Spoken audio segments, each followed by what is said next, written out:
Anderson Cooper, AC 360, CNN weeknights 10 Eastern.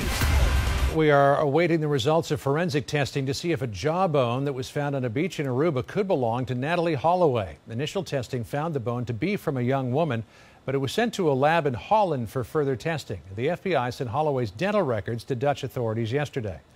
Natalie Holloway was 18 when she disappeared in Aruba in 2005.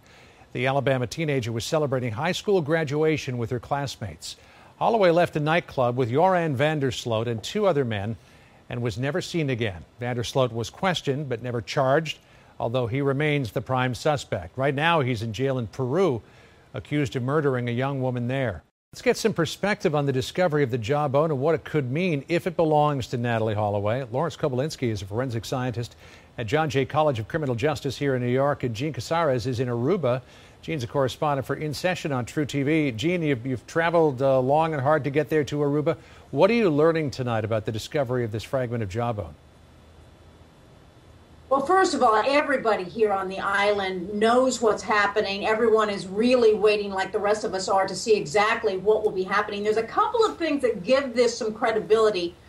First of all, the fact that Aruban authorities, forensic authorities, do believe that it is a partial jawbone of a young woman, a Caucasian woman. And secondly, Aruban officials got it to the Netherlands very quickly, and they personally transported it from Aruba there for further forensic testing. So that lends to some credibility.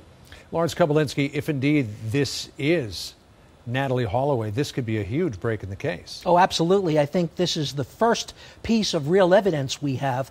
And what it means is that we now have something that says she's deceased, number one. And number two, we have a crime scene. There may be other valuable information that we could get from the area where that partial jawbone was found. But the bone itself and the molar that's attached to it could reveal the information that we're looking for, namely whether or not it is Natalie. I mean, we will look at that bone and determine why it fragmented. It's kind of unusual to have a fragment of a jaw. There may be tool marks on it that might lead to some information about how she died.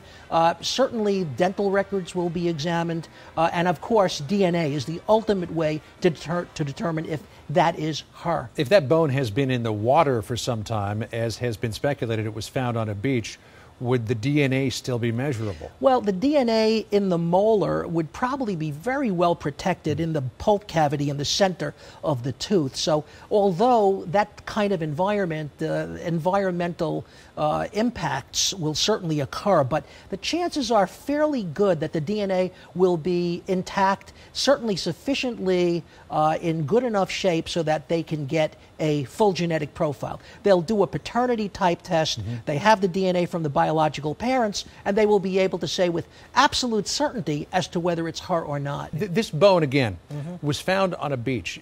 Any suspicions on how it got there? We had information a while ago of a couple of divers who said that when they were down under the water, they saw what looked like a human skeleton and skull. Of course, the authorities went down there, looked, all they found was coral and rocks. Well, but how would a jawbone, a single piece of a jawbone, get on a beach? It's a very good question. It's possible that something floated ashore.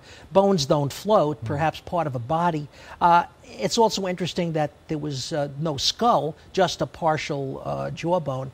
So we really don't know. Perhaps it was buried there. Perhaps there's other information there at that site. I think at this point, once they know it's her, they're going to go through that site with a fine-tooth comb and dig everything up and see if they can find the rest of the skeleton.